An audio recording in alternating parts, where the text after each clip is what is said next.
اعوذ باللہ من الشیطان الرجیم، بسم اللہ الرحمن الرحیم۔ آج کا وظیفہ میرے تمام بہن بھائیوں کے لیے ایک تحفہ ہے۔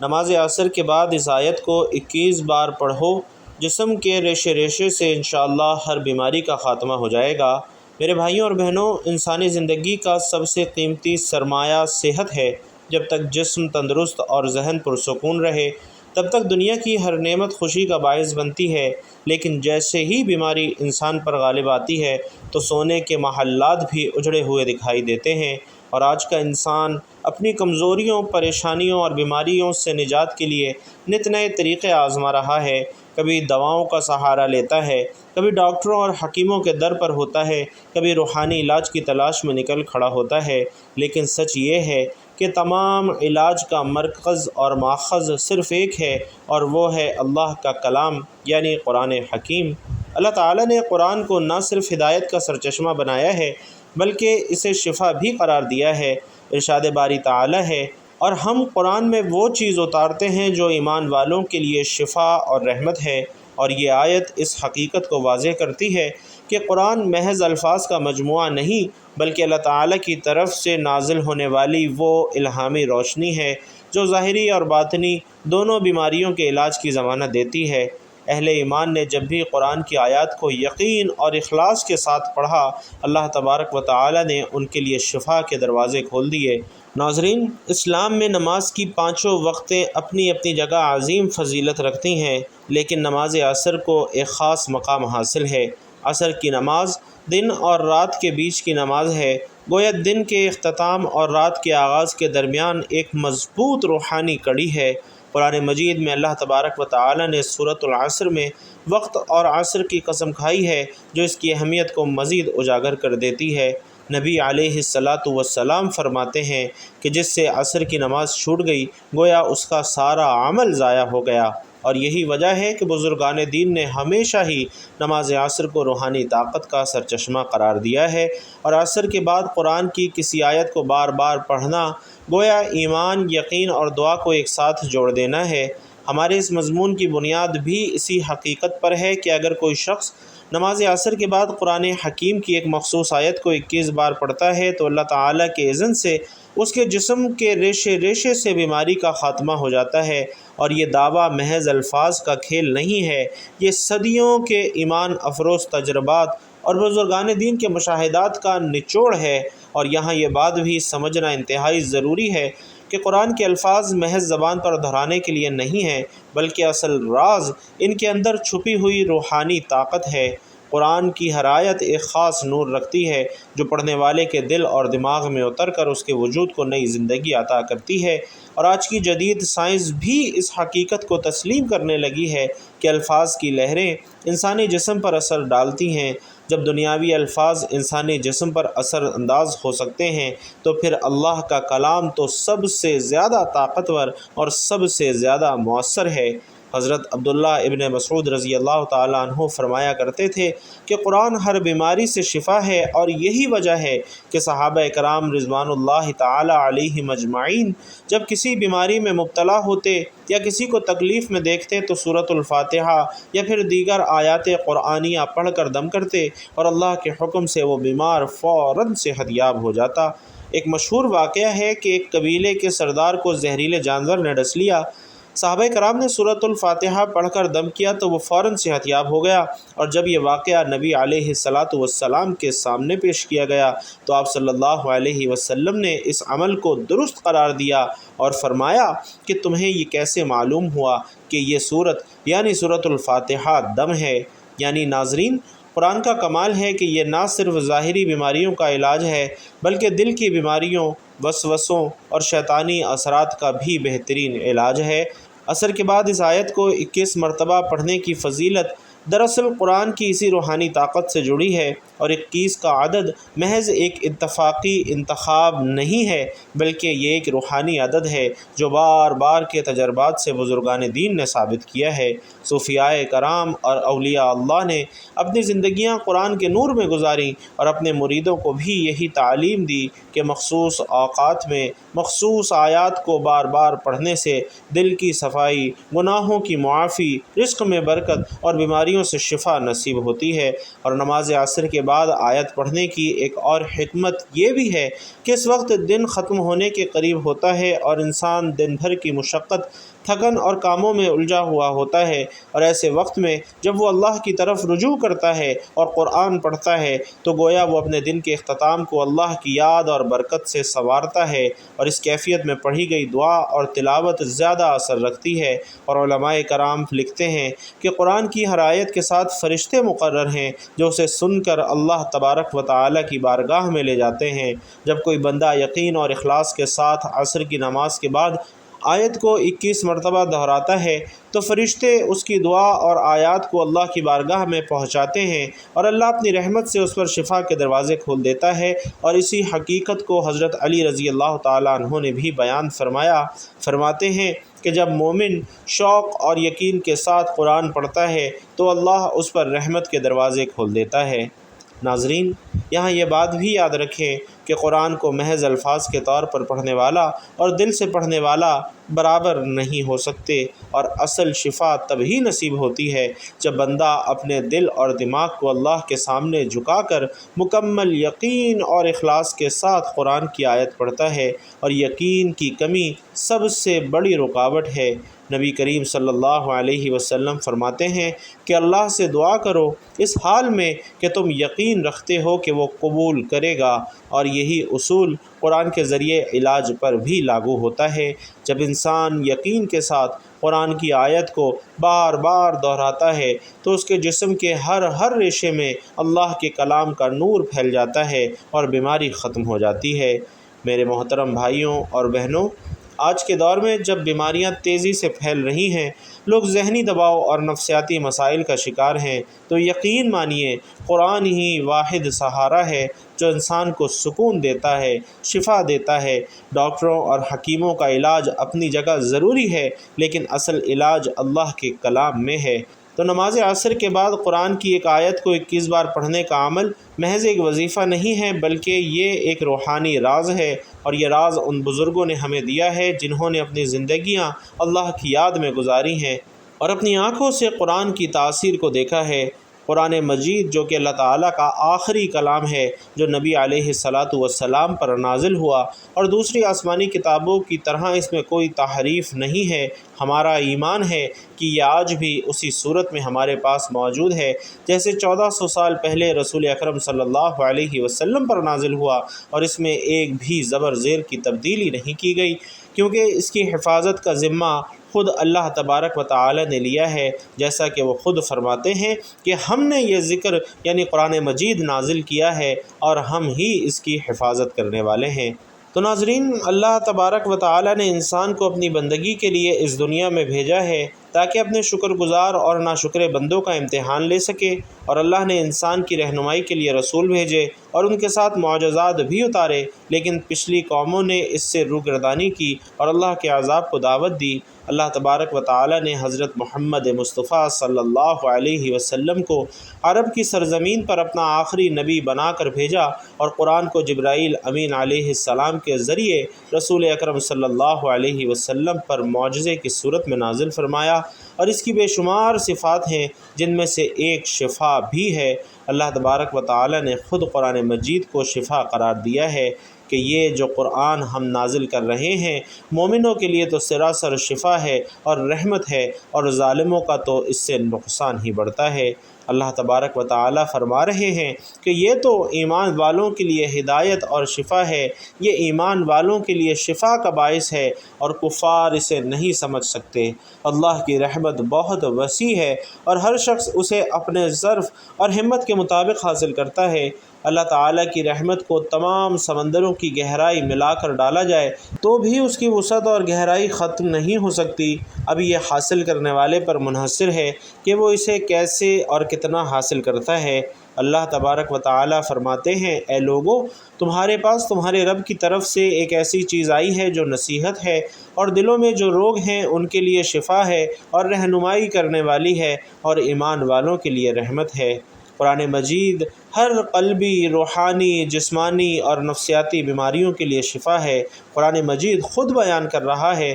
کہ دلوں کے روگ جیسا کہ حسد، کینہ، بغض، منافقت، ڈپریشن، ان کے لیے شفا ہے۔ اللہ تعالیٰ کا ذکر روح کی غذا ہے، جسم کو طاقت اور توانائی بخشتی ہے۔ اللہ رب العزت فرماتے ہیں کہ ہر قسم کے میووں سے کھا، پھر اپنے رب کی تجویز کردہ آسان راہوں پر چل۔ ان کے پیٹ سے پینے کی چیز نکلتی ہے جس کے رنگ مختلف ہیں، اس میں لوگوں کے لیے شفا ہے، بے شک اس میں ان لوگوں کے لیے نشانی ہے جو سوچتے ہیں۔ تو ناظرین، انسان کی بیماریوں میں اس کی خوراک کا بھی عمل دخل ہوتا ہے، اور اسی لیے اللہ تبارک و تعالی یہاں انسان کو جسمانی بیماریوں کا علاج بتا رہے ہیں۔ ڈرائی فروٹ توانائی کا بہترین ذریعہ ہیں، اور زیر غور آیت میں اللہ تعالی شہد کو شفا قرار دے رہے ہیں۔ اسی طرح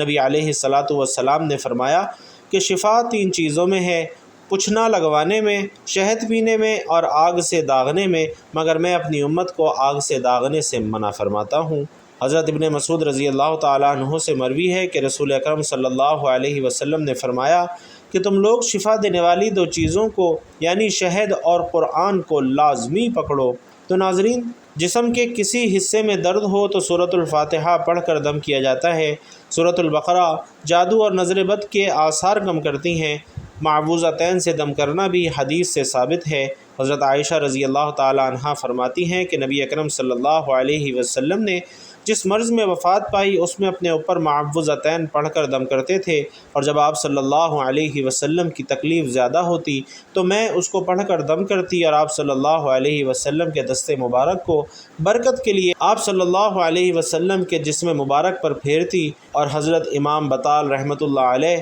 معوذتین کے بارے میں فرماتے ہیں کہ اللہ تعالیٰ نے ان میں ایک ایسا راز رکھا ہے جو ان کے علاوہ کسی اور صورت میں نہیں ہے، کیونکہ یہ جامع دعائیں ہیں جن میں ساری بری چیزوں سے پناہ مانگی گئی ہے۔ حسد، سحر، شیطان کے شر اور اس کے وسوسے سے اور اس کے علاوہ دوسری چیزوں سے حفاظت کے لیے معوذتین سے بہتر کوئی نسخہ نہیں ہے، اور یہی وجہ ہے کہ آپ صلی اللہ علیہ وسلم اسی پر اکتفا کرتے تھے۔ اسی طرح حضرت ایوب علیہ السلام کو جب اللہ تعالیٰ نے شدید بیماری کے سبب آزمائش میں مبتلا فرمایا تو ایک موقع پر آپ نے اپنے رب کو پکارا کہ مجھے شیطان نے رنج اور دکھ پہنچایا ہے۔ قرآن کریم میں حضرت ایوب علیہ السلام کے بارے میں ارشاد باری تعالیٰ ہے، اور ایوب کو یاد کرو جب انہوں نے اپنے پروردگار سے دعا کی کہ مجھے تکلیف ہو رہی ہے اور تو سب سے بڑھ کر رحم کرنے والا ہے، تو ہم نے ان کی دعا قبول کر لی اور ان کو جو تکلیف تھی وہ دور کر دی، اور ان کو بال بچے بھی عطا فرمائے، اور اپنی مہربانی سے ان کے ساتھ اتنے ہی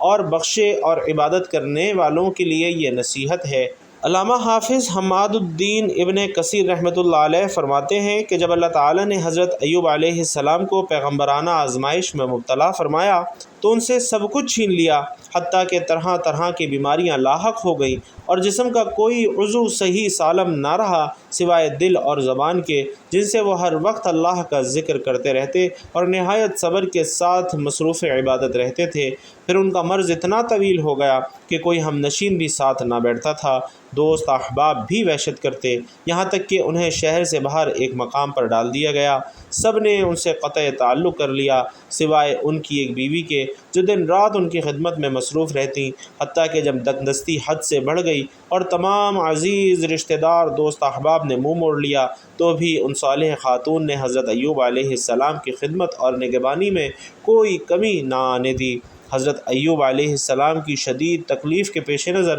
ان کی اہلیہ نے کہا کہ اگر آپ اپنے پروردگار سے دعا کریں تو وہ آپ کو ان مصائب سے نجات عطا فرما دے گا، لیکن آپ علیہ السلام نے جواب دیا کہ میں 70 برس تک صحیح سالم رہا تو کم از کم اللہ کے لیے کچھ برس تو صبر کر لوں۔ ناظرین، ابن جریر رحمۃ اللہ علیہ اور ابن ابی حاتم نے فرمایا کہ حضرت انس بن مالک رضی اللہ تعالیٰ عنہ سے مروی ہے کہ رسول اکرم صلی اللہ علیہ وسلم نے فرمایا لوگوں میں شدید ترین آزمائشیں انبیاء علیہم السلام پر آئی ہیں، اور فرمایا کہ جو شخص اپنے دین پر جتنا زیادہ مضبوط ہوگا تو اس کی آزمائش بھی اتنی ہی زیادہ ہوگی۔ حضرت ایوب علیہ السلام کی سخت ترین آزمائش کو ایک طویل عرصہ گزر چکا تھا، اور اس عرصے میں دنیا کی کوئی طاقت، کوئی ایذا، مصیبت اور پریشانی ان سے صبر اور شکر کے کلمات نہ چھڑوا سکی تھی۔ شکوہ اور شکایت صبر کے منافی ہیں جن کا اظہار حضرت ایوب علیہ السلام نے کبھی نہیں کیا، البتہ دعا صبر کے منافی نہیں ہے، اسی لیے اللہ تعالیٰ نے ان کے لیے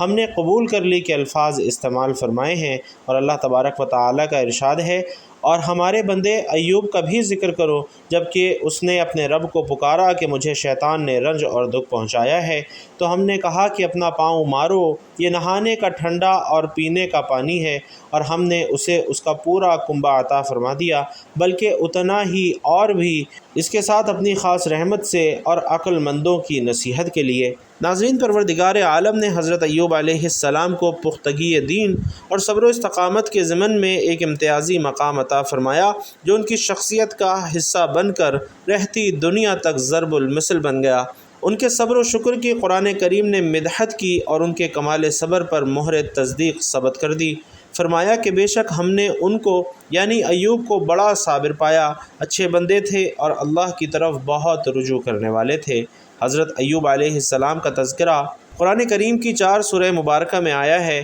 سورۃ النساء اور سورۃ الانعام میں دیگر انبیاء کرام کے ساتھ آپ کا بھی ذکر ہے، جبکہ سورۃ الانبیاء اور سورۃ الصاد میں آپ علیہ السلام پر آنے والی سخت ترین آزمائشوں، مصائب و آلام، صبر و شکر اور اللہ تعالیٰ کی جانب سے بہترین انعام و اکرام کا ذکر ہے۔ آزمائش و امتحان اور مصائب و آلام پر صبر و شکر میں حضرت ایوب علیہ السلام ضرب المثل ہیں۔ اللہ رب العزت نے آپ کو صبر و شکر کا وہ مقام عطا فرمایا کہ رہتی دنیا تک لوگوں کے لیے صبر ایوب مشعل راہ بن گیا۔ پروردگار نے جوں آپ کی آزمائشیں بڑھائیں، ان کی عبادات اور ریاضت بھی بڑھتی چلی گئی، اور پروردگار عالم نے مصائب و تکلیف میں صبر کرنے والوں کو بے شمار اجر و ثواب کی نوید سنائی ہے۔ تو ناظرین محترم، ہمارا آج کا وظیفہ قرآن پاک کی ایک بہت ہی مختصر آیت کا وظیفہ ہے۔ یہ آیت آپ نے 21 مرتبہ نماز عصر کے بعد پڑھنی ہے۔ یہ آیت پڑھنے سے انشاءاللہ جسم کے ہر حصے سے بیماری کا خاتمہ ہو جائے گا اور اللہ تعالیٰ آپ کو شفاء کاملہ عطا فرمائے گا۔ آپ نے یہ آیت نماز عصر کے بعد کس طرح پڑھنی ہے، توجہ سے سن لیجئے۔ سب سے پہلے آپ نے حضور پاک صلی اللہ علیہ وسلم کی ذات اقدس پر درود پاک کا نذرانہ پیش کرنا ہے۔ آپ چاہیں تو آسان اور مختصر سا درود صلی اللہ علیہ وآلہ وسلم پڑھ سکتے ہیں یا صلی اللہ علی محمد پڑھ سکتے ہیں، ورنہ سب سے بہتر یہ ہے کہ آپ درود ابراہیمی پڑھیں۔ خیر و برکت اور ثواب کی نیت سے ایک مرتبہ مل کر بھی درود ابراہیمی پڑھ لیتے ہیں۔ اللہم صلی علی محمد وعلی آل محمد کما صلیت علی ابراہیم وعلی آل ابراہیم انک حمید مجید۔ اللہم بارک علی محمد وعلی آل محمد کما بارکت علی ابراہیم وعلی آل ابراہیم انک حمید مجید۔ درود پاک پڑھنے کے بعد آپ نے یہ آیت 21 مرتبہ پڑھنی ہے، ان مع العسر یسرا، جس کا معنی ہے کہ بے شک دشواری کے ساتھ آسانی ہے۔ یہ آیت 21 مرتبہ پڑھنے کے بعد آپ نے 7 مرتبہ سورۃ الفاتحہ پڑھنی ہے۔ بسم اللہ الرحمن الرحیم، الحمد للہ رب العالمین، الرحمن الرحیم، مالک یوم الدین، ایاک نعبد و ایاک نستعین، اہدنا الصراط المستقیم، صراط الذین انعمت علیہم غیر المغضوب علیہم ولا الضالین، آمین۔ اور 7 مرتبہ سورۃ الفاتحہ پڑھنے کے بعد آپ نے ایک تسبیح اللہ تبارک و تعالیٰ کے 2 مبارک ناموں کی پڑھنی ہے، اور وہ نام یا اللہ یا سلامو ہیں۔ ان دونوں ناموں کو ملا کر پڑھیں گے تو ایک شمار ہوگا، اور اس طرح یہ تسبیح پڑھنے کے بعد آپ نے آخر میں دوبارہ درود پاک پڑھنا ہے جو کہ آپ نے شروع میں پڑھا تھا۔ بھائیوں اور بہنوں، سورۃ الفاتحہ میں موت کے علاوہ ہر مرض کے لیے شفا ہے، تو آقائے دو جہاں صلی اللہ علیہ وسلم کا فرمان ہے کہ میں اس کی ضمانت دیتا ہوں کہ سورۃ الفاتحہ پڑھتے رہنے والوں پر آسانیاں پیدا ہو جاتی ہیں۔ جو کوئی بھی سورۃ الفاتحہ کا عامل بن جاتا ہے، اس کا بے تحاشا ذکر کرتا ہے، تو ایسے لوگوں پر تنگی نہیں ہوتی، انہیں غیب سے رزق ملتا ہے، بیماریوں سے صحت یابی عطا ہوتی ہے، اور اگر کسی مریض کی تیمارداری کے دوران اس کی شفا کے لیے اس کا ہاتھ پکڑ کر 7 بار سورۃ الفاتحہ باوضو ہو کر پڑھی جائے تو وہ جلد صحت یاب ہو جاتا ہے۔ تو ناظرین، جب بھی وقت اجازت دے تو قرآن پاک کی تلاوت ضرور کریں یا سن لیں، خاص کر مریضوں کو قرآن پاک کی آیتوں میں غور و فکر کرنا چاہیے جنہیں وہ سن رہا ہو، کیونکہ قرآن میں تدبر اور تفکر اور اس کے معنی کو سمجھنے کی کوشش کرنا بھی ایک طرح کا علاج ہے۔ علاج بالقرآن کو فعال بنانے کا ایک طریقہ یہ ہے کہ مریض سوتے ہوئے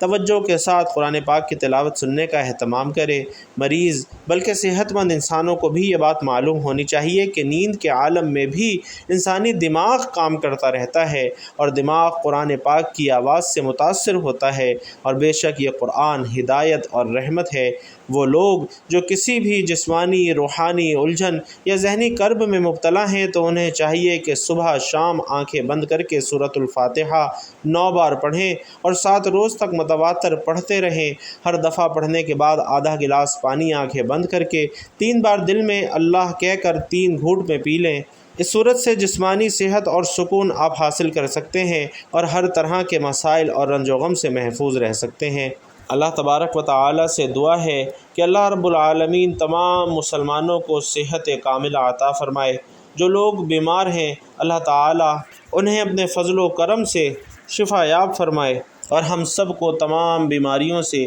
خاص کر موذی بیماریوں سے محفوظ فرمائے۔ آمین یا رب العالمین۔ بھائیوں اور بہنوں، آخر میں آپ سے گزارش ہے کہ اپنے رزق میں وسعت، برکت اور کشادگی کے لیے اللہ تعالیٰ کا ایک انتہائی طاقتور صفاتی نام یا رحمانو کمنٹ باکس میں ضرور لکھتے جائیے گا۔ اللہ تبارک و تعالیٰ آپ سب کا حامی و ناصر ہو۔ آمین یا رب العالمین۔